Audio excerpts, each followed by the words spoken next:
students, this is Mrs. Jennifer Cruz from Lilavati, Lalji, Dayal, College of Commerce. And in today's class, students, we are going to study secretarial practice, chapter number 3, issue of shares. So before starting with this chapter, students, let me tell you all that the total weightage, okay, of chapter number 3, 4 and 5 together comprises of 35 marks with option and 24 marks without option. Let us now begin with this interesting chapter. So students, let us first understand the meaning of issue of shares.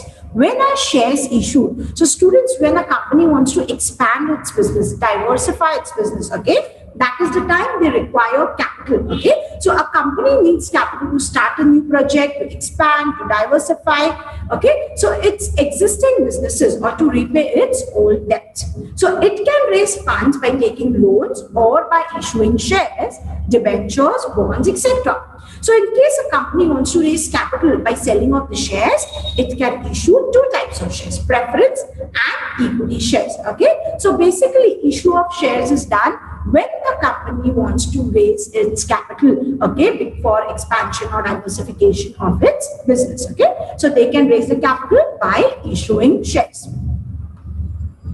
Let us now see the methods of issue of shares. So we have four main methods. First is shares are issued through public offer, okay. In that you have the IPO and FBO. Then you have existing equity shareholders, okay. Shares are given to the existing equity shareholders in the form of right issue and bonus shares. Then you have existing employees, okay. Shares are given to the existing employees in four manners: through ESOS, ESPS, SARS and the sweat equity. Then through private placement, it is given in the form of right issue and preferential allotment. So four types: public offer, existing equity, existing employees and private placement. Let us now study each one of them in detail. So what is public issue, students? Public issue means the issue of shares, okay, offered to the public, okay, by a company through prospectus. When shares are offered to the public by the company by the form of, giving an advertisement in the prospectus, that is termed as public issue. Next, you have fixed price issue method. So here in students, the price of the shares is stated in the prospectus. And under that, you have book building method. What is book building? The price of the share is determined through a bidding process, okay. Red herring prospectus is issued, bidding is done. IPO, that is initial public offer. So a new company or an existing company offering its shares to the public for the first time is termed as initial public offer. Then you have further public offer. What is further? When the company issues shares to the public after an IPO, it becomes FPO, further public offer. Then you have right issues. What is right issue of the shares? When the company wants to raise further capital, okay, and first it offers its shares to the existing equity shareholders, that is termed as your right issue. Then you have bonus issue. They are fully paid up shares issued free of cost to the existing equity shareholders. Then we have ESOS, Employee Stock Option Scheme. So this is a scheme wherein the permanent employees, the directors, are offered the right to purchase the equity shares at a price lower than the market price, but at a future date. Okay, so this is an opportunity which is given to the existing employees. Then you have Employee Stock Purchase Scheme. Okay, now your students, a company offers the shares at a discounted price. Okay, but the price of the share is deducted on a regular basis from the employee's salary. Then we have Stock Appreciation Right Scheme. Okay, that is SARS. So here in this scheme, the employees are given a right to receive appreciation in the value of the specified number of shares of the company at a future date. Then we have sweat equity shares. They are issued to the directors or the employees at discount, okay, or for consideration other than cash.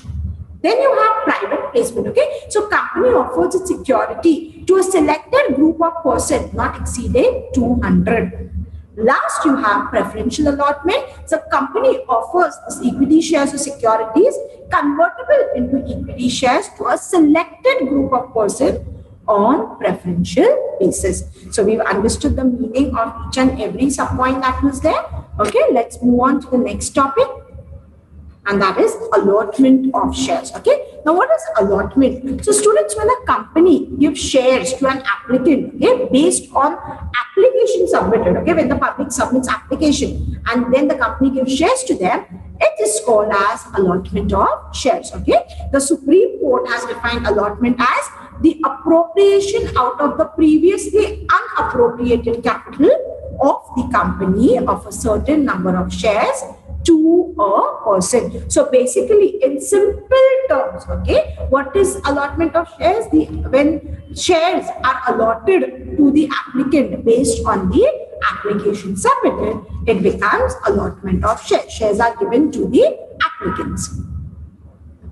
Let us now study, students, the provisions or the conditions for the allotment of shares. Okay, there are two provisions. First, we have the statutory provisions. Now, under statutory provisions, the first one is registration of prospectus. So, here, students, a copy of the prospectus must be filed with the registrar of the company for registration on or before its publication. So, first, we need to register the prospectus with the registrar of the company. Second, application money. Okay, so the company, students, the Companies Act states that along with the application form, the applicant also has to pay a minimum of 5% of the nominal account of the shares. Okay, as it is specified by the SEBI. Okay. Next, you have minimum subscription. Okay, now minimum subscription is what, student? It is a minimum amount of share that must be given to the applicant, okay, which is brought about by the subscribers. Next one, basis of allotment. Okay, so here in the basis of allotment of shares will be done on the basis, okay, decided in each category of the subscriber. Okay, allotment can be done at par, premium, discount, okay, whatever the case may be.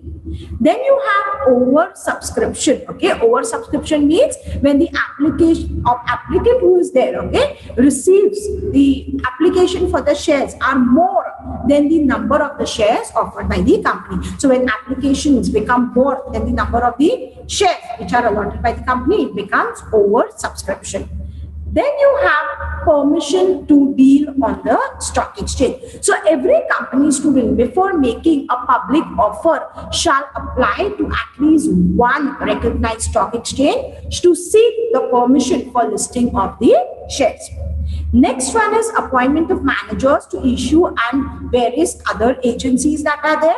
So here the company will appoint, one or more than one merchant banker to act as managers during this public issue. Okay, so we have 8 statutory principles that we need to follow, students. So first one is the registration of prospectus, application money, minimum subscription, closing of the list. Okay, then you have basis of allotment, over subscription, permission to deal with stock exchange, appointment of managers to issue and various other agencies.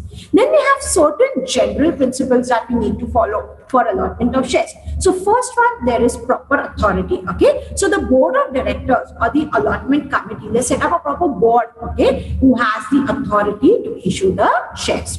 Second, allotment must be against the application only. Okay, so a company can allot the shares only if it has received a written application for the shares by the applicant. Next one, students, is reasonable time. Okay, so allotment should be done within 60 days of the receipt of the application money. Okay, so allotment time 60 days, in between, in 60 days allotment should be completed. Next one is absolute and unconditional allotment. Okay, so shares should be allotted in the same terms as stated by, in the allotment letter. So whatever allotment letter says, so the condition should be properly stated. Next one is communication. The company has to inform the applicant that the shares has been allotted to them by sending them a letter of allotment. Okay. Then last one is allotment should not be in contravention of any other laws. Okay, so a company cannot allot the shares by violating, okay, or by contradicting any existing laws. Okay, for example, shares which are there, it cannot be issued to a minor. Okay, so two provisions, two guidelines we need to follow for allotment of share, that is statutory and general. So we need to remember this well. Okay, let's move on to the next answer, students. And here we have share certificate. Now, what is a share certificate? Share certificate is a registered document issued by the company, which is an evidence of ownership of specified number of shares of the company. Okay, so if the shareholder has taken a specified amount of shares, okay, specified number of shares, share certificate is given to him as the evidence of the ownership of the shares that he has purchased. Okay, so share certificate is a prima facie evidence, okay, of the title of shares, the first evidence of the title of shares. Now, what does the share certificate include? Okay, let's see. First, the name of the company, the CIN registered office address. Then you have the folio number, share certificate number, the name of the member, the nature of the share, the number of the shares, distinctive number, distinctive number of the shares. Then you have amount paid on the shares, common seal, if any, and signature of two directors and the company secretary. Next topic, students, is transmission of shares. Now, what does transmission of shares means? So, transmission of shares takes place due to operation of law. Okay, that is, the shares of a member is automatically transferred, okay, to another person in case of death, insolvency, or insanity of a member. Okay, so basically it is a legal action taken by the law. Okay, in three cases: if there is death, insolvency, or insanity of the member. Okay, so if there is a death of the member, then the shares can be transferred to the legal heir of the member. If insanity, then it is transferred to the guardian or the member. Then is insolvency to the official receiver appointed by the court. Okay, so in these three cases, it is transferred to three different people.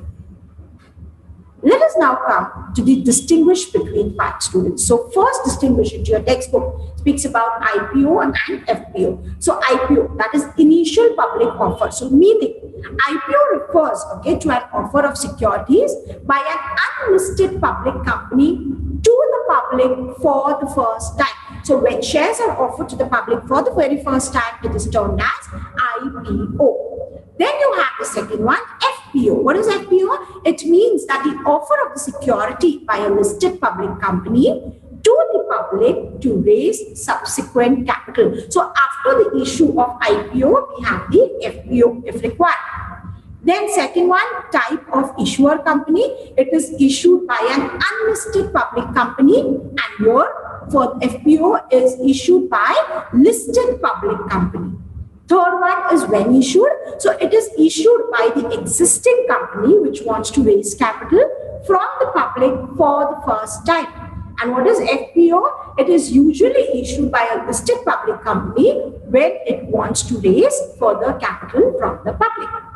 Next, students, order of issue. Okay, so IPO precedes FBO. Okay, and IPO is the first time sale of shares to the public, whereas FBO is always done after the IPO, and it is the second or the subsequent sale of shares to the public. Then you have listing. Okay, the company has to get itself listed for the first time before issuing IPO, and here the company making an FPO is already a listed company. Then risk. It is very risky for an investor as he cannot predict the company's performance because they are doing it for the very first time. And FPO is a little bit lesser risky, okay, for the investor as he has an idea of the company's past performance, okay, and can judge its future performance. Moving on to the next slide.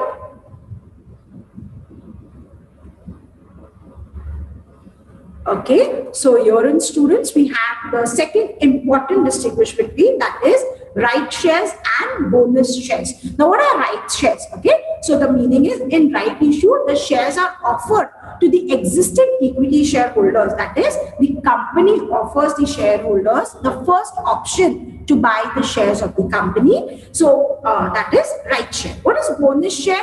Bonus shares are issued to the existing equity shareholders free of cost. Okay, so right means it is given, an opportunity is given to the existing shareholders to purchase it when the company wants to raise more capital, and bonus share, it is given to existing equity shareholder free of cost. Next one is payment. Okay, so subscribers have to pay for right shares. Company only gives them a right to buy the share. Okay, so you are there, it is chargeable, they have to pay for the share, whereas bonus share, students, they are issued free of cost to the shareholders.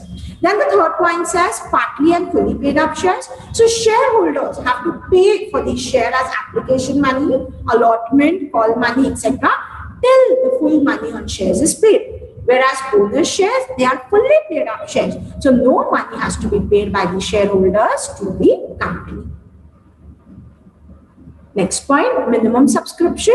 So the company has to obtain minimum subscription. Okay, so if the company is failing to pay minimum subscription, it has to refund the entire application of the money received. And here in students, there is no minimum subscription to be paid in bonus share. Then right to renounce. The shareholders can renounce his share, whereas shareholders cannot renounce his bonus share. Last one is purpose of issue. Right issue is done by the company when it wants to raise fresh funds, okay, but wants to give a chance to the existing members to increase their shareholding. And here in bonus issue, when the company has accumulated huge profits or reserves and the company wants to reward its existing equity shareholder, that is the time the company issue bonus share. Okay. Now, the next distinguish between is transfer of share and transmission of share. Now, what do you understand by the term transfer? This is a very important distinguish between students. You need to do it quite well. So meaning, okay, transfer of shares means a voluntarily or deliberately giving away one share to another person by entering into a contract with the buyer. Okay, so transfer means you are voluntarily giving it to somebody else. Okay, whereas transmission, it means a transfer of ownership of a member shares to his legal hand, okay, legal representative due to, okay, operation of law. Okay, so you're in due to operation law, the shares are given to somebody else. Okay, it takes place in three cases: due to the death, insolvency, or insanity of the member. Next, when done, okay, so it is done when the member wants to sell his shares or give his shares as gift, whereas transmission is done when the member dies or becomes insolvent or insane. Third one, nature of action. So it is a voluntary action which is taken by the member, and transmission is an involuntary action. It is due to operation of law. Then we have parties involved. Okay, so in transfer of share, there are two parties involved: the member, who is also called as a transferor, and the buyer, who is called as a transferee. Then in your transmission, we have, there is only one party, okay, the nominee of the member. So in case of the death of the member of the legal representative, the nominee can take over. Next, we have instrument of transfer. So transfer requires instrument of transfer. Okay, it is a contract between the transferor and the transferee, and herein no instrument of transfer is required. Next one is initiated by. So transferor initiates the transfer process, and here the legal representative or the official receiver initiates the process.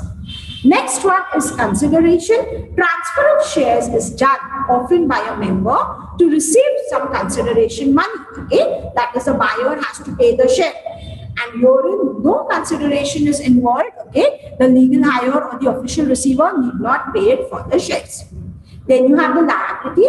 Here the liability of the transferor ends after the shares are transferred, and herein the original liability of the member continues in case of transmission of shares. Then you have stamp duty.